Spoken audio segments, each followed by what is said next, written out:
Good morning, student. We are just continuing our previous chapter, means financial statements of not-for-profit making organization, and today we are discussing about the income and expenditure account. Student, आपको याद होगा कि हमने last class के अंदर receipt and payment account पढ़ा था and the sources of income पढ़ा था, ठीक है.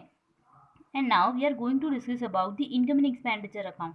स्टूडेंट, जैसे प्रॉफिट मेकिंग ऑर्गेनाइजेशंस होती हैं, ठीक है, for them they use to prepare profit and loss account ना. जो प्रॉफिट मेकिंग ऑर्गेनाइजेशन होती है उनको देखना पड़ता है कि पूरे ईयर में हमने क्या कुछ प्रॉफिट अर्न किया या कुछ लॉस हमको हुआ. So they just use to prepare profit and loss account. ऐसा आपको याद होगा कि आपने 11th क्लास में profit and loss account, trading account and P&L account बनाना सीखा था. Okay, in same case, when we are talking about the non-trading concern or not for profit making organization, वो P&L अकाउंट की जगह कौन सा account बनाती हैं? तो they used to prepare income and expenditure account just because they want to know about the surplus और deficit. मतलब अगर प्रॉफिट और लॉस होगा means you are dealing with profit concern या you are dealing with trading work. But just because you are not dealing with trading work or you are just providing social services to general public, you just want to know that how much surplus you have and how much deficit you have. ठीक है, तो अपन ये नहीं बोल सकते कि income and expenditure account बनाने का मेन मोटिव होता है प्रॉफिट और लॉस निकालना. No, but the main motive is just to identify the surplus और डेफिशिट. ठीक है, अब आपको समझ में आ गया होगा कि इनकम एंड एक्सपेंडिचर अकाउंट को P&L अकाउंट क्यों नहीं बोलते हैं. ये होता उसी के जैसा है बट इसका नाम इनकम एंड एक्सपेंडिचर इसीलिए रखा है just because it shows you about the information of your incomes and your expenditure what you have done in a specific accounting year. Okay, ठीक है, तो इसको अब जब अपन इनकम एंड एक्सपेंडिचर बनाएंगे, अकाउंट बनाएंगे, ठीक है, तो जैसे प्रॉफिट एंड लॉस अकाउंट बनाते थे तो या तो प्रॉफिट होता था या तो लॉस होता था, है ना. तो वैसे ही इनकम एंड एक्सपेंडिचर अकाउंट में बनाते हैं जब अपन, तो या तो सरप्लस होता है या तो डेफिशिट होता है. ये बेसिक था. अब मैं आपको बताती हूँ कि ये जनरली कैसा अकाउंट होता है. So income and expenditure account is nominal account. As you know कि नॉमिनल अकाउंट क्यों होगा, just because it record all the transactions which are in revenue nature. ठीक है, तो ये कौन से नेचर के ट्रांजेक्शन्स लिखता है? It records the transaction of revenue nature. ठीक है, तो रेवेन्यू नेचर के ट्रांजेक्शन्स हम इनकम एंड एक्सपेंडिचर अकाउंट में लिखते हैं. It is just because nominal account इसको इसलिए बोलते हैं क्योंकि इसका जो प्रॉफिट या सरप्लस और जो डिफिशिट आता है, ठीक है, उसको अपन को फर्दर कहाँ पे ट्रांसफर करना पड़ता है? बैलेंस शीट में, जैसे अपन P&L अकाउंट का प्रॉफिट और लॉस ट्रांसफर करते थे. इसे नॉमिनल अकाउंट इसलिए बोलते हैं just because it records all nominal नेचर्ड items. ठीक है, मीन्स या तो इनकम या तो एक्सपेंडिचर्स. ठीक है, इनकम और एक्सपेंडिचर की ही रिकॉर्डिंग होती है. That's why we use to call it as nominal account. ठीक है, मतलब जिस भी चीज़ का बैलेंसिंग फिगर या तो प्रॉफिट लॉस दे या रिजर्व सरप्लस और deficit they, that particular account would be nominal in nature. ठीक है, ये तो आपको पता ही होगा. तो मैं आपको प्रोफॉर्मा बता देती हूँ. That proforma of income and expenditure account would be like that कि सबसे पहले हेडिंग डालते हैं income and expenditure account for the year ended, जो भी ईयर होता है, और लिखते हैं एक्सपेंडिचर्स अमाउंट, इनकम्स अमाउंट. एक चीज़ ध्यान रखना कि ऊपर छोटा सा डेबिट और ऊपर छोटा सा क्रेडिट लिखना ज़रूरी है just because it's an account, ये अकाउंट होता है. तो अब यहाँ पे आपको सारे एक्सपेंडिचर्स लिखने पड़ते हैं. जिस लाइक आपने स्टेशनरी कंज्यूम करी तो आप क्या लिख दोगे? Stationery consume. ठीक है, आपको सब्सक्रिप्शन मिला तो आप यहाँ पे क्या लिख दोगे? सब्सक्रिप्शन. आपको एंट्रेंस फीस मिली तो you are going to write entrance fees. Just assume आपको कोई ग्रांट मिली, मतलब किसी जनरल पर्पस के लिए ग्रांट मिली तो, या डोनेशन मिली तो you would write here donation.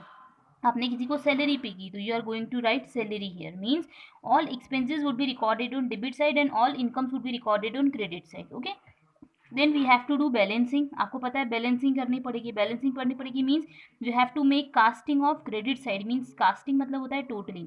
Credit side की टोटल करेंगे, देन डेबिट साइड की यहाँ पे अमाउंट की टोटल करेंगे. ठीक है, फिर जो साइड बड़ी होगी और जो साइड छोटी होगी उसके बीच का क्या निकालेंगे? डिफ्रेंसिएशन निकालेंगे, मतलब डिफरेंस निकालेंगे. When credit side exceeds debit side, means यहाँ पे मैं लिख देती हूँ शॉर्ट में, when income side exceeds means income side is more and expenditure side is less, then what it would result? It would result in your surplus. What it would result? Surplus. मतलब credit side बड़ी होगी और debit side छोटी होगी तो यहाँ पे जो बैलेंसिंग फिगर आएगा, you are going to write surplus here. Okay, but in reverse condition, मतलब कि अगर मान लो if expenditures are more in income would be less, then it would be known as deficit. उसको अपन क्या बोलने वाले हैं, डेफिशिट। मीन्स यहाँ पे एक्सपेंडिचर की टोटल करेंगे ये ज़्यादा आएगी और इनकम की टोटल करेंगे ये कम आएगी, तो उसको अपन क्या बोल देंगे, डेफिशिट बोल देंगे। It would be recorded here only. Okay, one thing student which you have to keep in your mind is on debit side you have to write two word। ठीक है, आपको पता ही होगा ये तो कि अकाउंट है तो विदाउट टू और बाय अपना वर्क ही नहीं चलता है। तो on credit side you have to write all incomes with the word prefix by, and on debit side you have to write all the expenditures which are of revenue nature with prefix word to। आपको two words के साथ सारे लिखने हैं, जैसे normally हम account बनाते हैं सेम वे में वैसा ही बनाएंगे।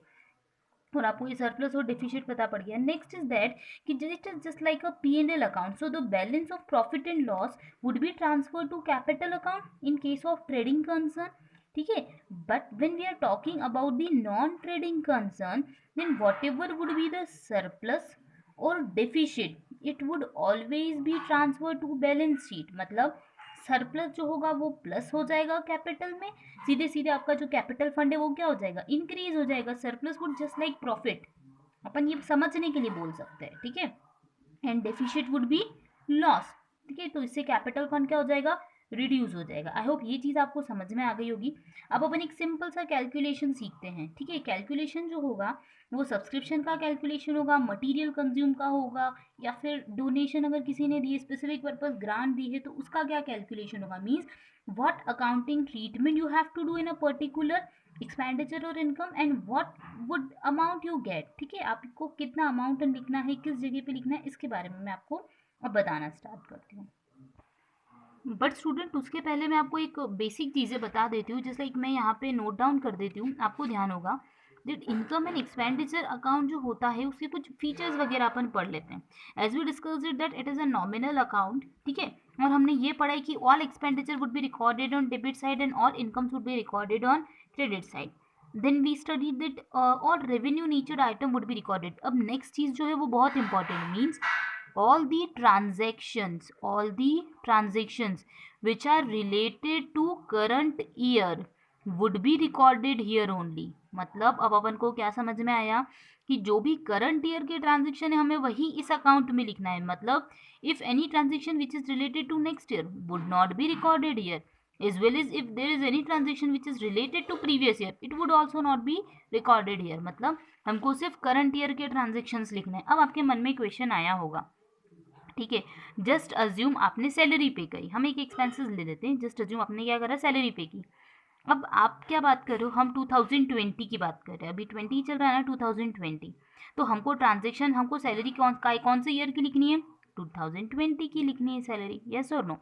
बट अगर मान लो हमको कहीं क्वेश्चन में दे रखा है कि भैया आपने 2019 की सैलरी भी पे कर रखी है, तो आप उसको लिखोगे क्या, no, just because it's related to previous year. या फिर मान लो आपने एडवांस, आपके पास बहुत सारे पैसे थे, आपने एडवांस सैलरी दे दी 2021 के लिए, so would you like to write here only, no, you need not to write here. आपको 2020 में उसको लिखने की जरूरत नहीं है। तो एक चीज़ ध्यान रखना, means transactions of current year would be recorded year. बेटा अगर ये ध्यान रखोगे ना कि करंट ईयर के ट्रांजेक्शन लिखते हैं तो आपको कुछ भी रटना नहीं पड़ेगा। अदरवाइज इस चैप्टर को बहुत सारे लोग ऐसा बता देते कि ये रटने के ऊपर बेस्ड है। मतलब इसमें फॉर्मूला भी होता है, आपको फॉर्मूला रटना भी पड़ सकता है, बट अगर आप समझोगे ना चीज़ों को तो कुछ भी रटना नहीं पड़ेगा। ये बस ये ध्यान रखना है कि जो अपना इनकम एंड एक्सपेंडिचर अकाउंट होता है it records transactions of current year only. मतलब ये कौन से ईयर के ट्रांजेक्शन्स को लिखता है, करंट ईयर के ट्रांजेक्शन्स को लिखता है। Next cheese, it records all types of adjustment. ये क्या लिखता है, it records all types of adjustment. Means जैसे आपने देखा होगा फाइनेंशियल स्टेटमेंट बताई पढ़ी थी आपने 11th क्लास में विद एडजस्टमेंट, ठीक है, तो वैसे ही फाइनेंशियल स्टेटमेंट जो है एडजस्टमेंट के साथ वाली ये सारी चीज़ें लिखता है। मतलब अगर कोई आउटस्टैंडिंग है तो उसका एडजस्टमेंट करना है अपन को, कुछ चीज़ एडवांस है तो उसका एडजस्टमेंट करता है। Means whatever additional information would be given to you, you have to record there also, मतलब हियर ऑल्सो आपको यहाँ पे भी लिखनी पड़ेगी। ओके, तो अपन नेक्स्ट वीडियो के अंदर मैथड्स दिखेंगे कि कौन कौन सी मेथड होती है जिससे अपन अमाउंट का कैलकुलेशन करते हैं। जैसे लाइक सब्सक्रिप्शन का कैलकुलेशन होता है, ग्रांट का कैलकुलेशन होता है, ठीक है, तो अपन वो चीज़ नेक्स्ट वीडियो में सीखेंगे। Thank you.